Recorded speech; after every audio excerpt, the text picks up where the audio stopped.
Bapak Ibu yang dirahmati Allah Subhanahu wa taala, menginjak acara inti yaitu tauziah yang akan disampaikan oleh Ustadz Fanani.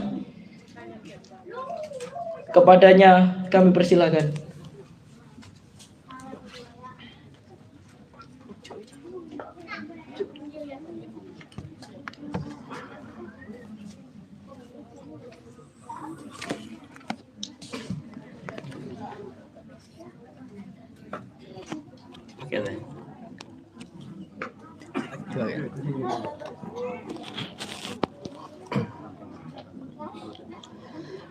Bismillahirrahmanirrahim. Assalamu wa barik ala nabiyyina Muhammad wa ala alihi wa ashabihi wa man tabi'ahum bi ihsan ila yaumiddin. Wa qala Allah ta'ala fi kitabihil karim, ya ayyuhalladzina amanu taqullaha haqqa tuqatih wa la tamutunna illa wa antum muslimun. Segala puji kita haturkan kepada Allah Subhanahu wa taala, di mana malam yang nopo nih sumuk nopo cerah Ibu. Yang cerah nggih, kita masih diizinkan oleh Allah Subhanahu wa taala untuk bisa berkumpul bertatap muka di tempat yang mulia ini untuk mengkaji agama kita yang mulia ini. Kita berdoa, berharap mudah-mudahan Allah Subhanahu wa taala berkenan memberikan kita ilmu yang bermanfaat, sehingga ilmu tersebut dapat kita amalkan dalam kehidupan sehari-hari sebagai modal kita, sebagai bekal kita untuk menghadap Allah Subhanahu wa taala. Bapak-bapak dan ibu-ibu, apakah orang yang menanam padi itu pasti panen?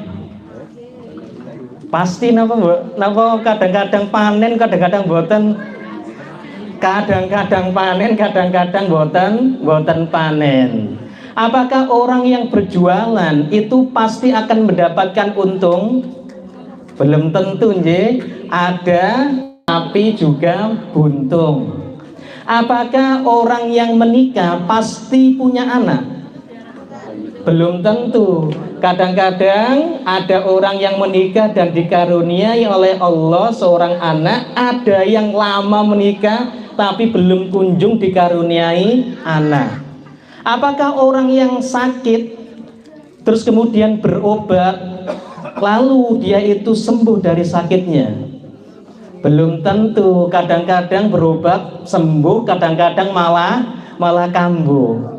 Apakah orang yang sholat itu pasti diterima sholatnya? Belum tentu ya.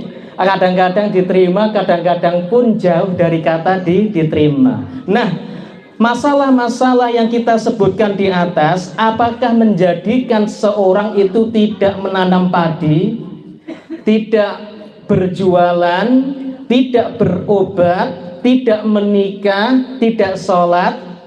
Gimana Pak Bu? Jawabannya tetap kita itu menanam padi, tetap kita itu berjualan, tetap kita itu sholat, tetap kita itu berobat, tetap kita itu menikah. Kenapa?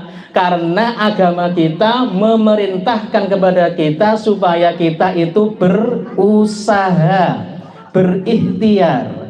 Namun yang menjadi sebuah pertanyaannya, usaha yang dos pundi? Apakah usaha yang asal-asalan atau usaha yang beneran? Kira-kira pilih pundi Bapak-bapak dan Ibu-ibu? Usaha yang asal-asalan atau usaha yang beneran?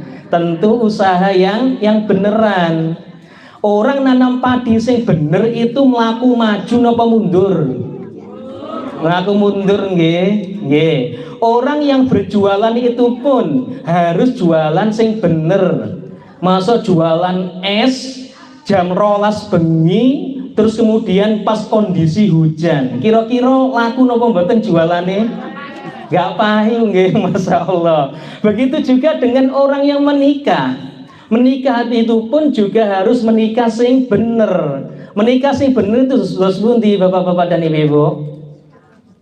Yang menikah dengan lawan jenis. Nggih, mosok menikah Siti dengan Sinta, Jono dengan Joni menikah. Wonten apa mboten? Wonten yang sekarang lagi viral niku nggih. Di kampanyekan apa istilah ini Bu? LGBT nggih. Begitu juga dengan orang yang sholat. Maka ketika kita itu sholat pun, maka kita itu harus sholat sing bener. Sholat sing bener itu terus pundi, waktune juga bener.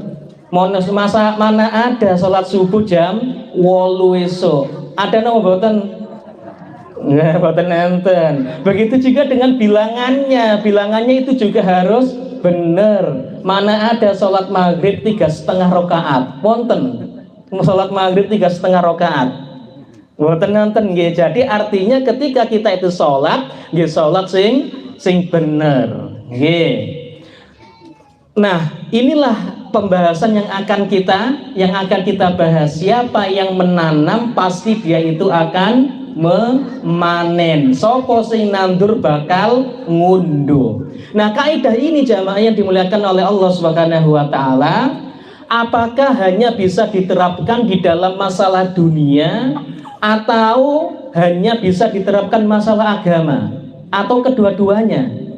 Kedua-duanya bisa. Dalam masalah dunia, kaidah tersebut bisa diterapkan seperti yang sudah kita sebutkan tadi, nanam padi, berjualan, menikah, berobat, itu adalah masalah-masalah dunia. Kemudian di dalam masalah agama itu pun kaidah tersebut itu bisa dipakai, bisa diterapkan. Contoh dalam masalah agama, menanam akidah sing bener. Terus kemudian sing nomor loro, nanam ibadah sing bener. Terus kemudian nanam akhlak sing bener, itu nanti panene opo. Nah, itu yang akan kita bahas. Baik, pembahasan yang pertama. Siapa yang menanam akidah yang benar, pasti dia itu akan manen buah yang enak, buah yang manis. Akidah yang benar niku nopo Bapak-bapak dan Ibu-ibu? Nopo akidah yang benar niku? Akidah yang benar itu adalah mentauhidkan Allah, yaitu mengakui, meyakini bahwasanya Allah itu adalah satu-satunya zat yang menciptakan alam semesta. Meyakini bahwasanya Allah itu adalah satu-satunya zat yang berhak untuk diibadahi. Meyakini bahwasanya Allah Subhanahu wa taala itu adalah zat yang memiliki nama-nama yang indah dan sifat-sifat yang tinggi. Inilah akidah yang benar. Jadi orang yang menanam akidah yang benar pasti dia itu akan ngunduh buah yang manis. Buah yang manis itu ten pundi, ten donya dan juga di akhirat. Ngunduhe ten donya, orang yang menanam akidah sing apik, akidah sing bener, tauhid yang bener, itu di dunia akan mendapatkan jaminan ketenangan.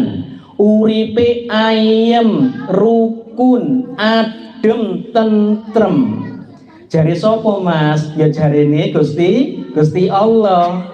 Coba kita lihat, kita dengarkan firman Allah Subhanahu wa taala dalam surat An-Nahl ayat 97. Surat nopo Pak Bu? Surat An-Nahl. An-Nahl niku artinya nopo? Semut? Semut nopo lebah? Lebah nggih. Memang ada mirip, ada An-Nahl, ada An-Naml. Kalau An-Naml semut, kalau An-Nahl lebah. Ayat pinten mau tadi? 97. Mari kita simak. Allah Subhanahu wa taala berfirman, "Man amila solihan", sopo wong yang beramal soleh. Jadi siapa orang yang beramal soleh, siapapun boleh melakukan amal soleh. Jadi orang tua, orang muda, anak kecil bisa melakukan amal soleh. Dan amal soleh ini pun juga bisa dilakukan oleh orang kaya, orang miskin. Boleh orang miskin beramal soleh? Boleh. Amal soleh ini juga bisa dilakukan oleh orang yang